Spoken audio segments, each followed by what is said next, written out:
What's going on, everybody? Welcome back to the Extra Innings Podcast. Your host Elijah here, and we're back today. I said it last episode, we're going to try to be doing two a week. Again, I don't know if I'm going to be able to keep up that cadence or not, but I'm super loud here. Well, we had to do one today. Obviously, yesterday was the last game of the World Baseball Classic. Obviously, going to have to break it down. I made a video on social giving a short, abbreviated breakdown of the game yesterday, and I figured honestly it was really tough for me to even start breaking down that game, trying to condense it in like 2 minutes and 45 seconds because so much went into that game last night from both ends. So this episode is probably going to be bulk WBC, USA versus Venezuela information. But I will say before we dig into the game last night, which was interesting, two big things today, and I'm watching a big thing happening right now as we speak. Again, today is Wednesday, March 18th. You're hopefully listening to it again Wednesday, March 18th. But if you're not, you're listening to it Thursday, March 19th. Today, Garrett Cole made his spring start, if you want to call it a start. It was really just one inning of work. And then Ohtani right now is giving his first start of the spring as well, giving 4 innings. He's in his third right now. He's looked pretty good so far. I'm not going to lie. He's looked pretty good. Fastball's up to 99. I thought Garrett Cole, I put a tweet out because I watched Garrett Cole start today, thinking that Garrett Cole only touched 97, but apparently he touched 99 as well. I'd say that's a pretty positive sign. I'd say that's pretty damn good. But yeah, Ohtani and Garrett Cole both making their starts today. Obviously, Ohtani pitched last year. Garrett Cole hasn't pitched since the 2024 World Series. He had Tommy John, missed the entirety of 2025. But we'll be back. Hopefully, they're saying by June. So June, July, he'll be back and ready to go. And hopefully by June, July, that Yankees staff will be at full force. I'm being hopeful. I'm super hopeful. Man, I'm dragging today. I'm not going to lie. I went to bed by the time I was so heated after the game last night as we transitioned into the WBC game. I was more frustrated, I think is the right way to say it. I was frustrated. So it took me, the game ends 10:30 and it took me like an hour to like almost decompress, if you will. So I didn't get to bed till like midnight, and I still got up and went to the gym this morning. And I'm feeling it. I am feeling it. I'm exhausted, but the grind goes on, right? But yeah, so last night in the final, the championship game of the World Baseball Classic, which I'm going to be honest, the whole pregame to the game, like the pregame show that they had, was pretty cool. The graphics in the outfield using the outfield grass, that was pretty cool. It was kind of hard to see from the TV just because it was kind of dark, but I'm sure if you were there watching that pregame show, it was pretty sick. I'm assuming it was pretty cool because it was cool from the TV. You just couldn't really make it out. Yes, Venezuela versus the United States. Venezuela came out on top 3-2. Freakily, the same score that the USA lost to Japan in 23. Weird coincidences, man. Is the US cursed? I don't know. That's kind of a weird sign, but we're going to break it down. So we're going to start with the lineups from the game yesterday. All right, let's see here. So for Venezuela, they had Acuna Jr., Michael Garcia, Luis Ariz, Eugenio Suarez, Gilbert Torres, Tovar, Abreu, Salvador Perez, and then Jackson Chourio. Again, a stacked lineup. And to be honest, like I didn't catch any of Venezuela's games up until this point. I missed their Japan comeback where they knocked out Japan. I think from what I read, they lost to the Dominican in the early rounds of the tournament. I didn't see that one. But this lineup is stacked, man. This lineup is stacked and all the way through, all the way from the top to the bottom. And they had more people even on the bench. They subbed in Jimenez, who's a good player. They subbed in Contreras, who's a great player. Like there's a lot of this is an all-star lineup too. And I think that between Japan, the US, all the drama with Italy, Venezuela kind of sat on the back burner a little bit and didn't get the same amount of publicity until now. But they played a damn good baseball game yesterday. And again, I watched the highlights. I didn't see the live game against Japan, and they played a really good game against Japan as well. Clutch hitting, clutch pitching, great defense, wins games. Over on the USA side, we had Bobby Witt Jr., Bryce Harper, Aaron Judge, Kyle Schwarber, Bregman, with a pinch hit by Gunnar Henderson in the 8th, Roman Anthony, Will Smith, Bryce Turang, and then Byron Buxton with another, and then a pinch hit with Pete Crow Armstrong. I don't remember when that was. It was the 8th or the 9th. All right. So let's talk about. I have so much. Last episode I kind of freeballed it, just went off the kind of impromptu. Couldn't do it this episode. I got a whole schedule here. So let's talk about this, right? So first order of business was the lineup construction. Now I'm a fan of D-Row. I think he obviously knows a lot about baseball. He had a long career in the MLB. I know he's on some say he's on a short list to become a major league coach at some point. I don't know how close he was to becoming the Braves coach after Snitker retired last year. But I got to be honest, man, like looking at these stats here, and I have them here, I'm going to pull them up. I don't understand. I was an advocate. Some people were upset about the Cal Raleigh not getting the start. I completely was on board with Will Smith starting this game all the way through. I thought that Will Smith had been swinging the bat a little bit better. Cal Raleigh was 0 for 9. I don't even think he even made solid contact the entire tournament. So like going with Will Smith in the Dominican game, I don't know if he played the Dominican game, but going Will Smith in this situation just felt right all the way through. But here's the thing: you didn't start. The big thing that I didn't understand, and I don't understand if they were playing matchups, if they were playing stats, because so pitching wise, we're going to talk about the pitching. But obviously Eduardo Rodriguez pitched for Venezuela. He's a Diamondback, and then we had Nolan McLean, the rookie, pitching for the United States. I don't know if they were playing matchups. I don't know where. And again, these are conversations that obviously we're not going to be privy to. We're not going to know why they made the decisions they did unless you're in those conversations behind closed doors. So again, maybe there was reasonings why they did that, but I can't see a situation where you start Buxton over Pete Crow Armstrong and where you start Bregman over Henderson. I just can't. I cannot get behind it, right? So Bregman in the tournament is batting a $143. So let's look at Alex Bregman's stats here.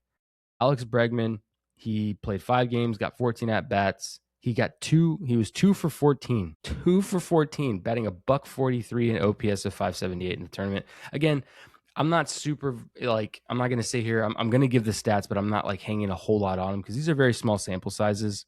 So you take that into consideration, right? Out of 14, I'm sorry.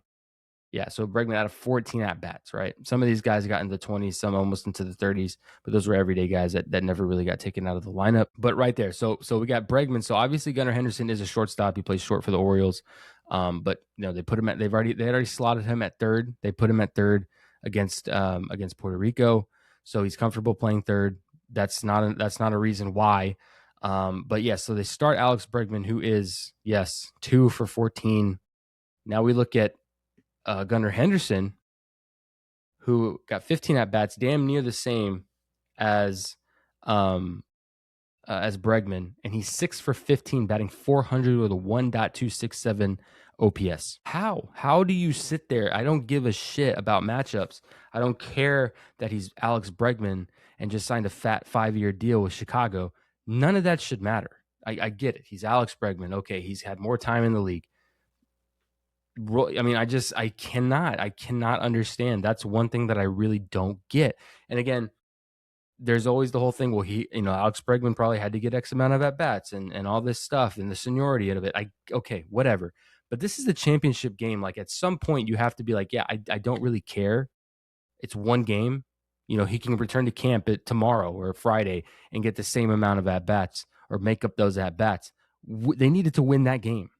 And Gunnar Henderson had the advantage. He was batting 400. He had a hot bat. How does he not make it in the lineup? That I didn't understand. I still can't get it.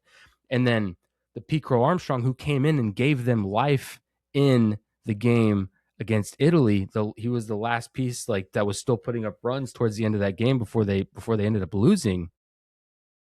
Look right here. So Byron Buxton got the start last night. He's batting 0. He's one of 2 guys that batted 0 the entire tournament, yet Buxton got the start. Was it because of defense? I mean, I guess. I mean, that's the only advantage to starting Buxton, knowing that he's swinging an ice cold bat. And then you look at, where is he? Armstrong batting 263, 965. He had 19 at bats. He was 5 for 19. I would take the 5 for 19 over the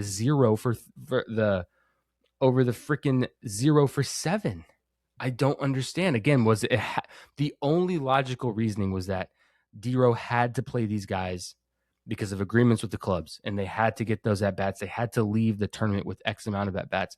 That is the only logical reasoning, that you don't have Henderson and you don't have PCA in that lineup. And sadly enough, like everyone's, I've seen some people like, well, you got to know it's too late. You're going to put a guy in there with the most pressure-packed situation. Yes, I mean, again, this is their job. They're paid very handsomely to do this. But again, putting them in the biggest spot of the biggest game of the tournament and expecting a turnaround or expecting them to come through, the odds are just not in their favor. So it's too little, too late in both situations. When they put PC in, it was too little, too late. And when they put in Henderson, it was too little, too late.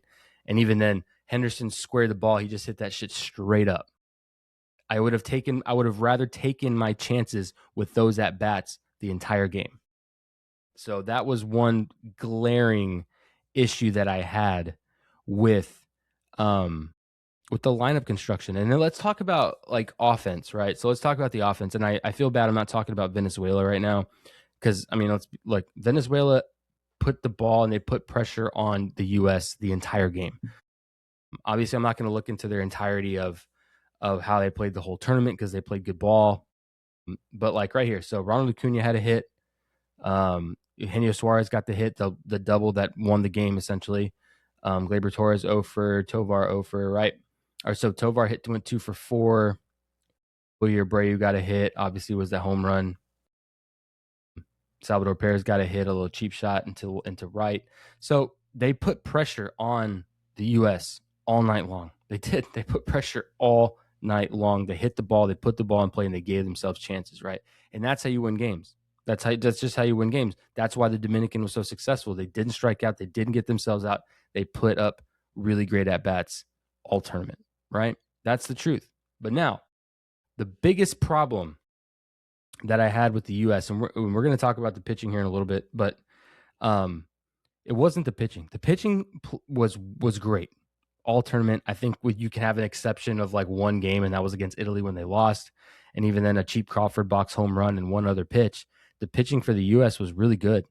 That was not the issue. That was not the issue in this tournament. The issue in this tournament was the offense all the way through, all the way for everyone. And I'm not going to single out one person. A lot of people on social media, on Twitter. I've been on Twitter almost probably too much the last week or so.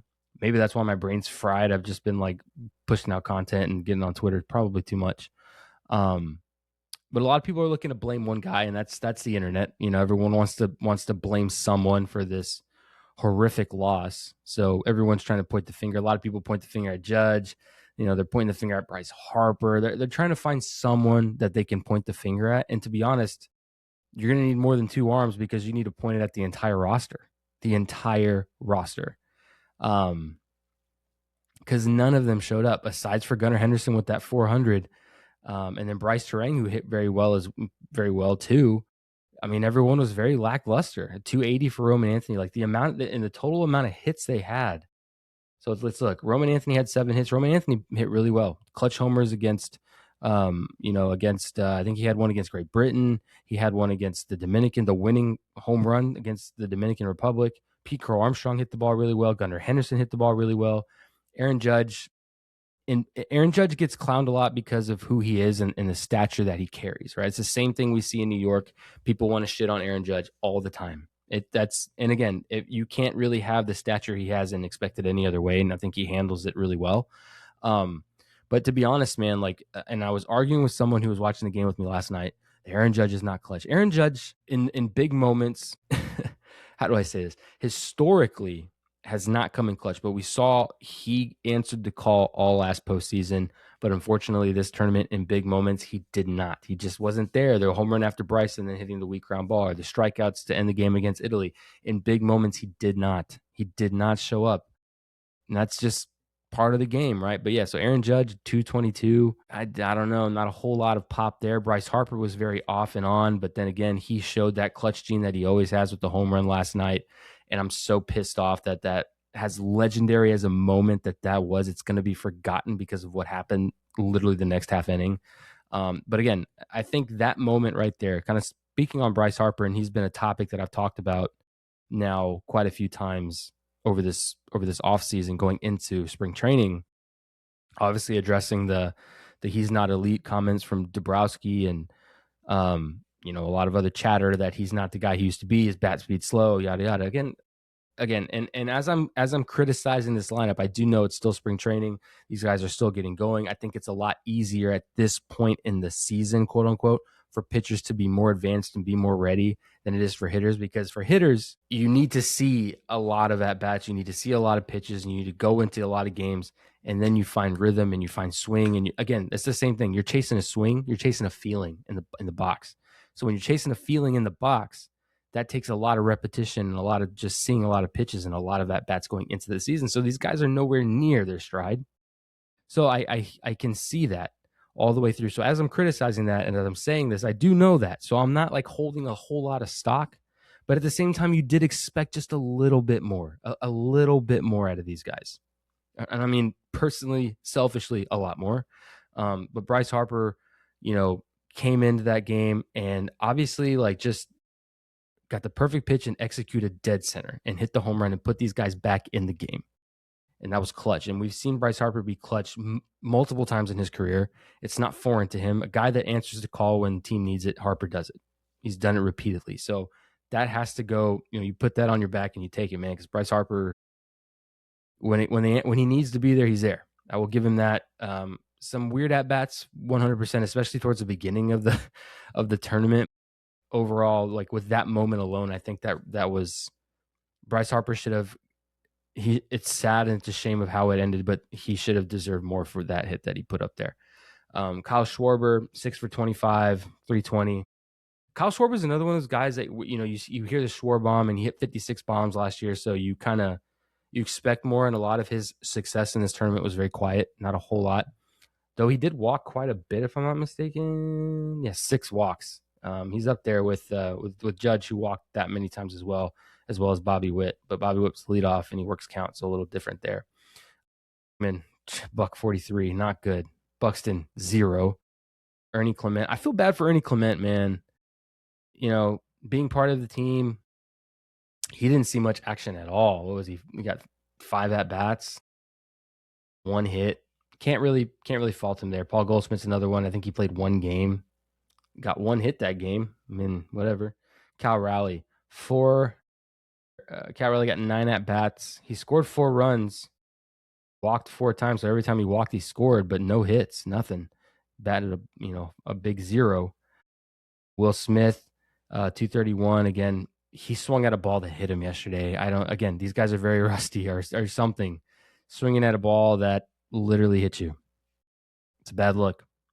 Bryce Terang hit the ball really well. 8 hits and 22 at-bats, batted 364 with a 936 OPS in the tournament, played really well.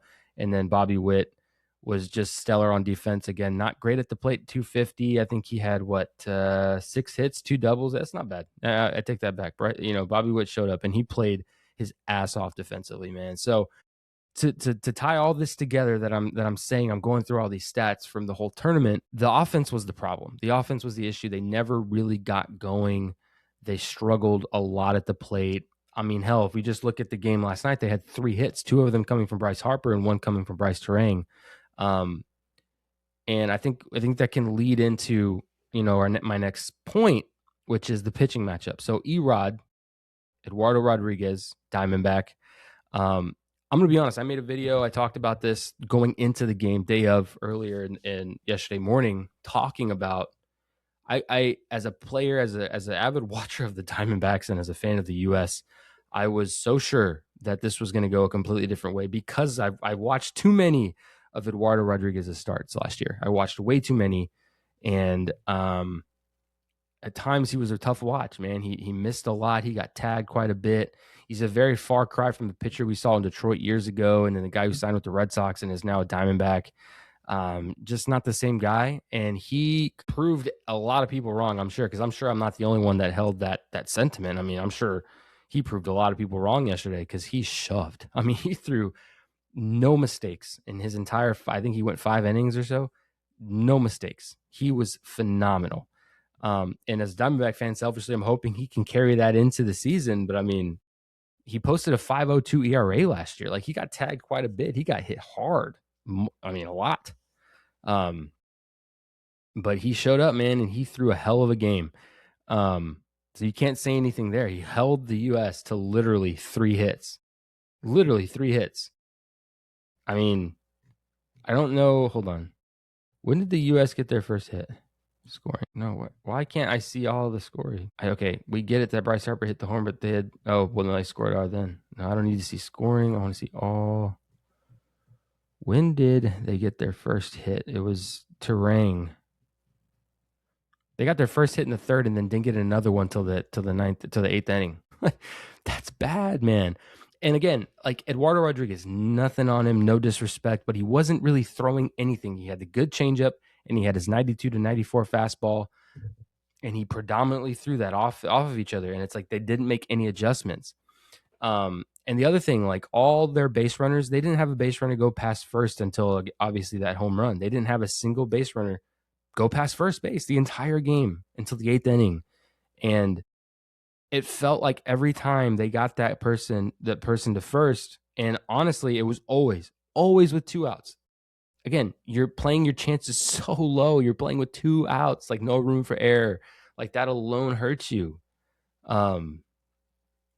It just felt like every time they got someone on base, every time they got someone on the bag to do anything, it was like the next guy up was like, I got to hit a big fly. I got to hit a big fly because that's the only way we're going to score. Because the entire tournament, like the Dominican, like Venezuela, they would, get a single here, maybe get a walk here and then manufacture runs, hit a double, like string some hits together.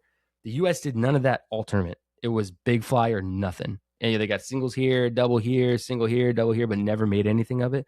All of their runs, I mean, you can go all the way back and look at the first game against Brazil, and they walked a ton, and that's how they scored their runs. It was never off of a mass amount of production.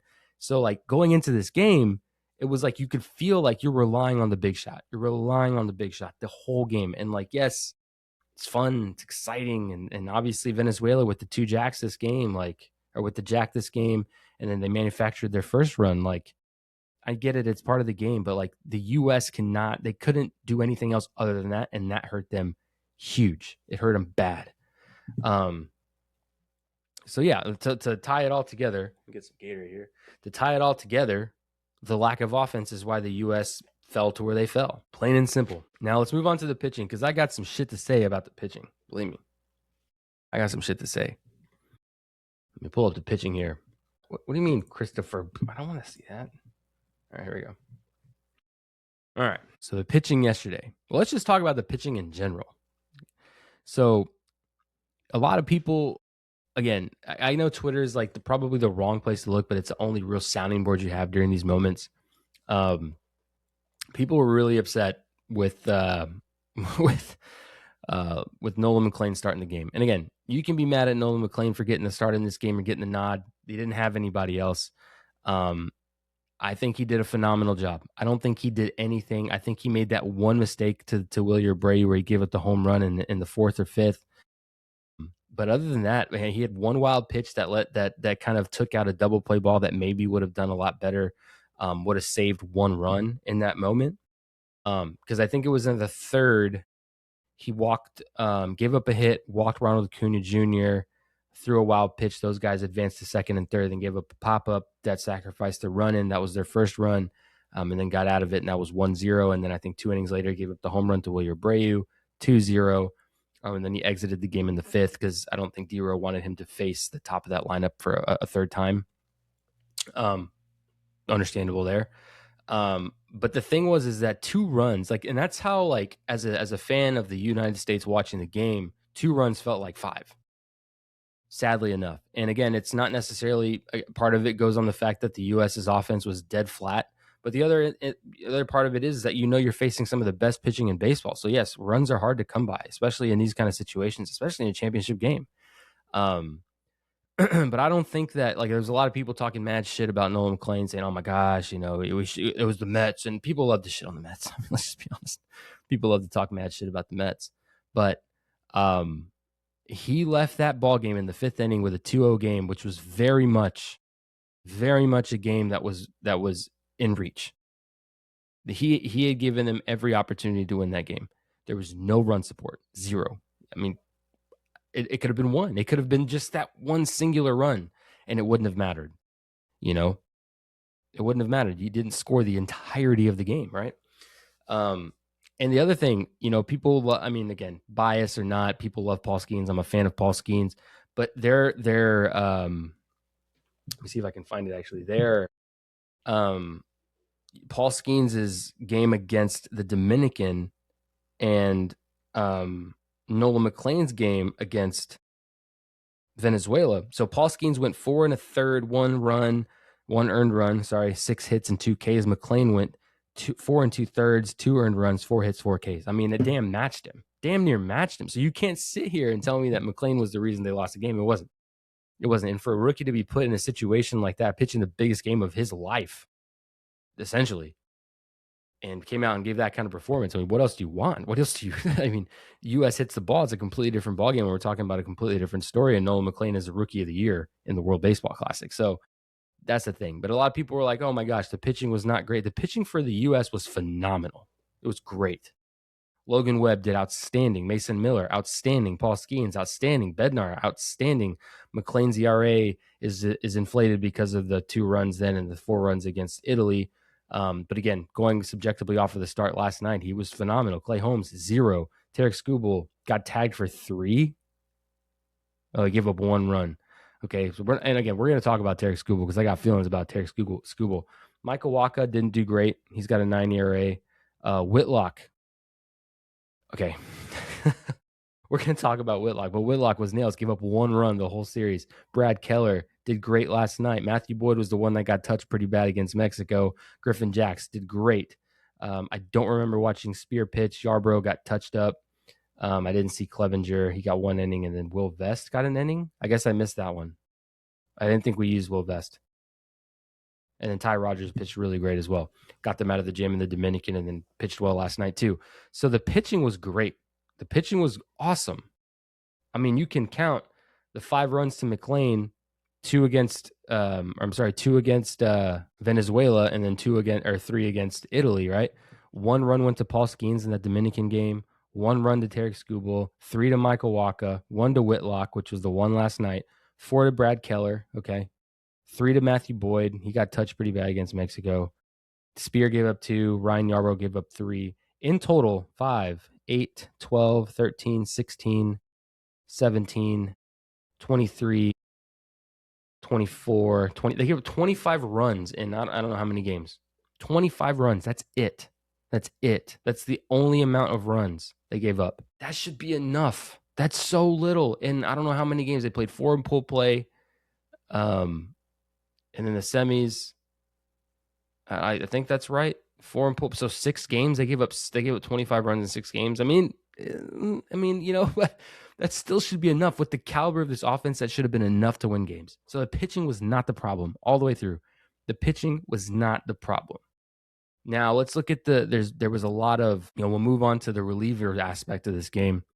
Now there was a lot of speculation beforehand, before the game, about who was going to be available. And even Venezuela, their manager, was talking about how he had gotten multiple phone calls about who was going to be available to pitch this game and who was not, because they had just come off the game against Italy. And the U.S. obviously pitched on Sunday. They used Miller then. They also used him on Friday night. So, there was probably a lot of question marks on who was able to throw. And of course, we as the general public are never going to get a report and say, here's who's able to throw, here's what to expect tonight. It's just not going to happen, right? The biggest thing was that everyone wanted Mason Miller.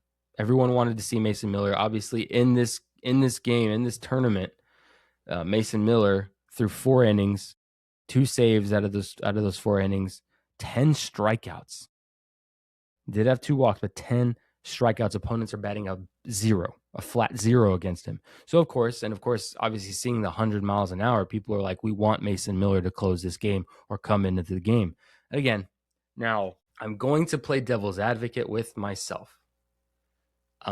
Because listen. I get everyone wanted to see Mason Miller. I get it. I understand, but he has pitched a lot for who he is. 4 innings, and obviously all of his outings are 1 inning, right? So if he gave 4 outings, that's a lot for him, man. Like in a short amount of time, especially throwing Friday, then Sunday, and then wanting him to throw again Tuesday. You're asking a lot very early, and of course the Padres are probably like, do we really want him to do this? He was really dialing it up against the Dominican. Like, do we really want to let him go out there? I'm sure there was back and forth, I'm sure, from both sides, from Team USA and from the Padres.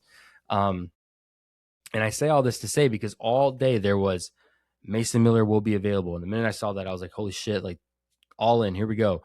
And then as soon as that news started to drop, you started to see changes in the news, and it was like, he's available only in a safe situation. He's available only if the game requires it, and like all these different and conflicting details about his true availability. So, and I said this in my video earlier, I think that the Padres didn't actually say he was available. I don't think that they were like, yeah, use him in the situation, because in any other situation, in the championship game, game 7, whatever, your closer comes into the 9th inning and you figure out extras later. But of course, this is the World Baseball Classic. We're very early. These guys are gearing up. They're ramping up to go into the regular season, which starts in a week, mind you. And everyone wants everyone healthy. They want everyone ready to go, because everyone wants to push for, obviously, the championship, the one that really matters. So I get it. I understand. I get it. But to be honest, I just don't think that D-Row got the full green light to use Mason Miller. I think that's just the truth. I really don't think that he did. And I think that's why we saw Whitlock. And again, Whitlock himself is no slouch, man. He's no slouch. He had been nails all spring, and then even into this World Baseball Classic, he was nasty against the Dominican. So you can't fault Garrett Whitlock coming into the game and giving up that run. I think personally, I would have had 2 guys going. It probably wouldn't have been Miller. And I would have been like, okay, we're going to go batter on these guys, because we cannot let this get out of hand. These guys are clutch. They're going to see a lot of pitches. They're not going to strike out. Venezuela did not strike out much at all. And that speaks to a lot, because McLean struck out 4 of them, right? But in grand total, they don't strike out very often. So these guys are going to they're going to work your pitchers. So it's like, okay, if Whitlock goes in and walks a guy, do we pivot? Because at that same point, the minute that he walked, I forgot who he walked. The minute he walked him, it's like you knew that he was going to steal. It was, whether it was that first pitch or the pitch after, he was gonna take off. And sure as shit, boom, takes off. We had a close play at second, and then didn't get him. It was damn close. You couldn't have asked for a closer play, whether it leaned one way or the other. Will Smith could have given a little bit of a better throw, but it was still on point. But that's what happened. And then obviously Eugenio Suarez worked the count, worked the at bat, and then got his pitch and hit the double. Just part of the game, man. So I don't put it on Whitlock either. It's just like baseball is one of those games where it's going to get you eventually. No one comes out unscathed. So the fact that Whitlock had come out in the spring and then come out in the tournament and had been nails, it's going to happen, right? You're almost rolling a dice. It's like you're playing craps. You're going to roll a dice. You're eventually going to roll a 7. You rolled the 7 at the wrong time. It's part of the game, man. So I don't put any blame on that. I don't put any blame on anybody else. I think to blame, and again, it feels shitty even putting quote unquote a blame on someone, but it goes to the offense, man. You can't score 2 runs in your last 18 innings of baseball, or 4 runs in your last 18 innings of baseball, going against 2 true all-star teams and think you're going to win a game. It's not reasonable. So yeah, all in all, pitching, I think, showed up, man. They gave them every opportunity to win. And even what was crazier, and again, a run in the top of the 9th to make a game 3-2 feels insurmountable. It feels a lot bigger than just one run. And to be honest, with this stature of this lineup, it shouldn't have felt that way. It should have felt like, okay, let's see how many we can knock in. But it never felt that way, because they were flat the whole tournament. I mean, when it was 2-0, it felt unreasonable, and then when it hit 3-2, you're like, man, forget it. I was really down that bottom of the ninth. I didn't think they had a whole lot left in them. But yeah, other than that, pitching was great. And here's the other thing. So moving away from the game itself, again, congratulations to Venezuela. I said it in my video earlier, and I didn't want to go, end the conversation without saying it. I mean, congrats, man. They played good ball. They played good ball all the way through their first ever World Baseball Classic title. They had a great team. They played great defense, pitched great, hit great. I mean, they played the game right, man. They showed up. They worked counts. They took their walks when they needed them. They didn't strike out. They gave themselves all of the opportunity to win every single time. That's why they beat the powerhouse of Japan. That's why they made it to the championship, and just it felt like they steamrolled the United States, even though they didn't. They just really knew how to manufacture runs. So congrats to them, man. That's it. It was fun. And here's the other thing. So moving away from the game, now that we've given that congratulations, to move away and look at the entirety of the World Baseball Classic, I don't know if you could have asked for more. This was by far one of the most exciting tournaments I've seen in a really, really long time. And the truth is that the entirety of the world felt that way. The viewership was up on all fronts. You had people in countries that didn't normally, like Italy and Venezuela, who were watching these games, who don't normally, watch games like this. You had guys waking up at 3:00 in the morning to watch the Italy game the other day. So it just put baseball under a massive magnifying glass. And as cringe as it sounds, yes, baseball won, whatever. I'm not going to say it. I guess I did, but baseball was at the forefront of a lot of things. It was bigger than the Oscars on Sunday night. It was just, everything was perfect for this tournament. The electricity, the excitement, everything. Baseball is at its peak right now. I think it's at its absolute peak. It is exciting to watch baseball again, and everyone is tuning in. And I'm low key sad. I woke up this morning and I'm like, damn, dude, like, I was looking forward to watching World Baseball Classic every night. Like, it was exciting. And I'm sure a lot of people feel that way. And I hope that it doesn't die out as we go into the season, because people are like, well, baseball is boring again. Like, no, it's not boring, man. It's not boring. Like, people need to give it a real chance. All these people that tune into the World Baseball Classic, if you are not an avid baseball fan, or you're a fair weather fan, or you'll go to a game when you're visiting a city and you want to tour the city and obviously you have to go to a game, watch baseball. Find a team. Watch a team. It's exciting. Exciting things happen in baseball every day. You just have to watch. I promise. I'm not saying you need to watch every single game. I'm not saying you need to be like me and have it on and hijack your TV till your girlfriend's losing her mind. I'm just saying, watch baseball, man. It's exciting all the time. And then obviously it's fun to watch baseball all year long and then get to the postseason, and those games feel huge. But to be honest, man, baseball, I think, won. This whole tournament felt that huge. But moving away from that, looking at, and I guess I have one more point talking about the World Baseball Classic and the World Series. I'm going to talk about that in a minute. But I did want to say one thing. And it's not necessarily performance related to Team USA or anything. I have to talk about Tarek Skubal, because I don't agree with how he handled the situation. Listen, man, and I'm nobody, believe me. My opinion doesn't really mean anything. The whole thing with Tarek Skubal just baffles me. It just baffles me. And people are blaming the loss on him. I don't think you need to blame necessarily the loss on him. Yes, he should have pitched that game, in all honesty. And I don't understand maybe the Tigers didn't want him, or Boris didn't want him to ramp up and field. Because here's the thing. People don't understand, like, okay, pitching a game in St. Lucie, Florida in spring training, versus pitching a game against Venezuela in the World Baseball Classic Championship. People are like, what's the difference of throwing 4 innings over there and throwing 4 innings in the world? A lot. There's a lot different. I hear you. But there's a big difference. And to the general eye, to the average fan of baseball, they don't know the difference between pitching over there and pitching here. There's a massive difference. It's not the same. It's the same reason why we watched Garrett Cole today, threw 1 inning, then went and finished his game in the bullpen and threw another simulated inning. It's two different things, right? And you have to know, these guys are the most competitive players in the world of baseball. These are the best of the best players in baseball. When you put them in a tune-up game in spring training, the energy, the vibes, the goals, everything is different. You're working more on yourself. You're working on pitches. You're feeling out situational things. You're gelling with your teammates. When you go into the World Baseball Classic Championship game, I'm here to beat the shit out of you, and I'll roll it up and I'll run it up and I'll do what I have to do to beat you because it matters. The intensity is what changes the entirety of the situation, and it changes the game itself because you start trying to do more. You push yourself a little bit further. It's just different. It's different. Which is why a lot of guys don't want to go into meaningful games in March because they're not ready, and then they tweak something, they do too much, they're not fully in shape.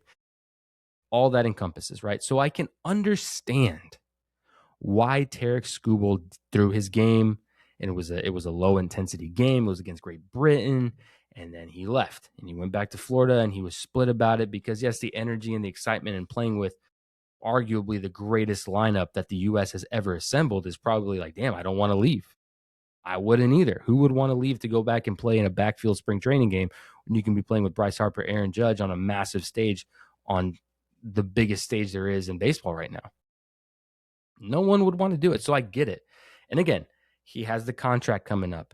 He has a massive payday coming up, generational wealth, more than likely. He's going to be one of the highest paid pitchers in baseball, back-to-back Cy Young winner. Like, he's going to get paid.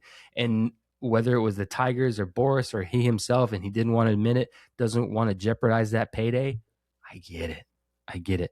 Because this year coming up for Tarek Skubal, there's no room for error. He can't get hurt. He's got to have another repeat season.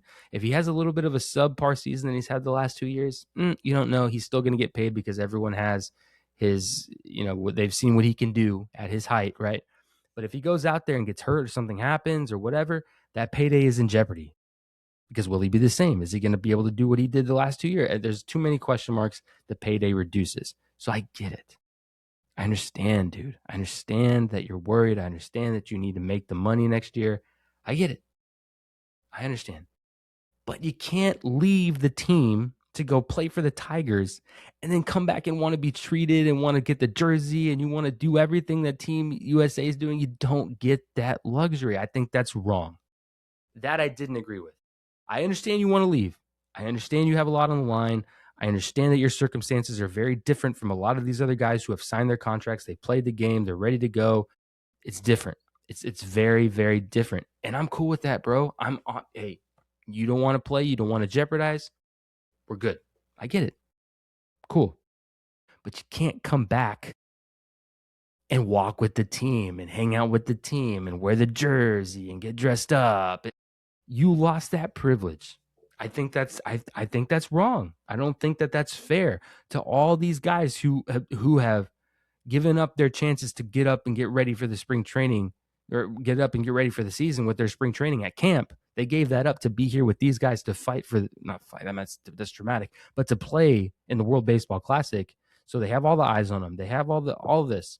You don't get to have that. You don't get the same treatment. I don't think that's wrong. And I saw a tweet yesterday that pissed me off to high heavens. And it was the Tigers. They said, ooh, fire me up. And it's Tarek Skubal walking with a coffee in his jersey. And I'm like, fire you up for what?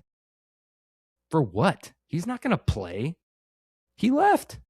What do you mean fire you up? Oh, that pissed me off. I was like, delete this, please. This is embarrassing. To fire me up. That shit I don't agree with.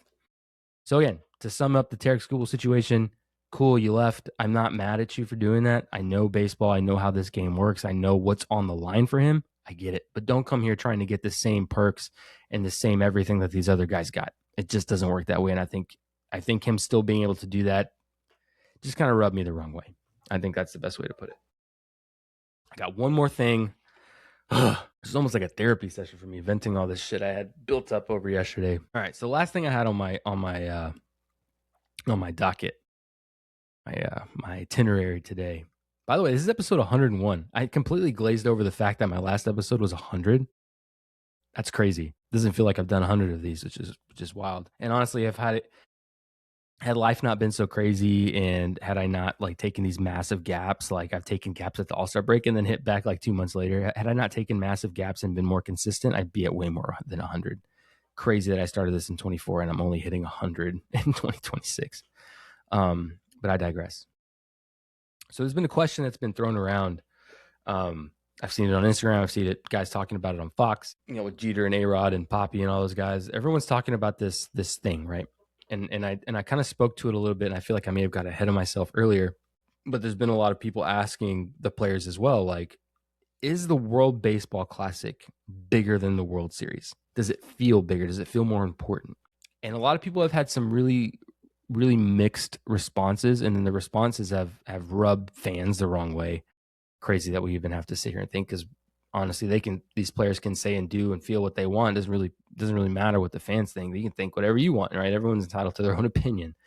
But is the World Baseball Classic bigger than the World Series? Now, I kind of spoke to this in my last podcast, but I wanted to kind of dig into it a little bit deeper, right? So Derek Jeter said, if you think that the World Baseball Classic is bigger than the World Series, and you've never played in the World Series, and I think that is the most accurate statement. Again, I've never played in the World Series, but there's inherently more on the line for the World Series, I think, in the grand scheme of things. Because, listen, I think that the World Baseball Classic is special. It's a special event. It's a fun event. It's exciting. And there's a reason why. And I think that when all these guys are saying, like, what's more important, winning a World Series or winning the World Baseball Classic? And these guys in the moment at the World Baseball Classic, while they're in the heat of winning this tournament, of course they're going to be like, I want to win for my country, like where I come from. And there's something special, right? All these guys come from these different foreign countries, whether that's Venezuela, Mexico, Italy. So, all those guys didn't really come from Italy. They came from the U.S. But, like, really, these guys from the Dominican, these guys from Venezuela, from Mexico, like, to go out and win something for your country from where you came from, where you have a serious connection from where your family comes, where your family may still live, it means more. It means a lot, right? And for the U.S., obviously, me being a United States citizen and knowing, like, we're big into the sacrifice of the military, and Paul Skeen spoke to that. Like, it's an honor, and it's an honor for all these guys to wear their country on their chest, right? So it means a lot to them, and I can understand why they would say that, because again, there's bias. They're in the heat of the tournament, they're in the heat of the moment, they're passionate, they're with their friends, their brothers playing this game. I get it.